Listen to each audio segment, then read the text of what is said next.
আজকে আমি যাইতেছি আমরা খেতটি দেখবার লিগিয়া। ক্ষেতের কি অবস্থা, নিজের ক্ষেতে কাম করলে এই কামের মজাই আলাদা। তো চলুন বন্ধুরা, ভিডিওটা ফার্স্টের থেকে শুরু করি। আমি আর মতিপুর যাওয়ালা যাইতেছি ক্ষেত দেখবার লিগিয়া। তখন মতিপুরের ফার্স্টের থেকে কইতেছে মোবাইল আঙ্গায় আমার চেহারাটা একটু দেখাইন।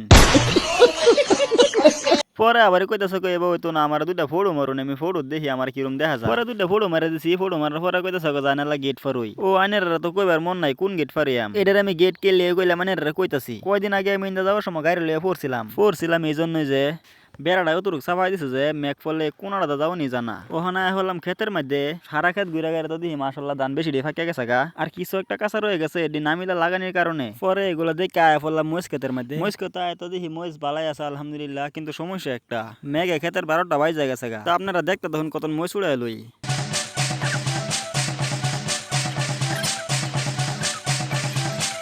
ওখানে আমরা মই চুড়ায় শেষ করছি। পরে তো দেখি আমরা ডাক শুরু করছি। তাই তো দেখি শামসুলের মাছ দেয়া রইতাছে। আয়া কইতাছে যে তারে নাকি শামসুলের মাছ গো বাইতে পারি বা দিছিন না।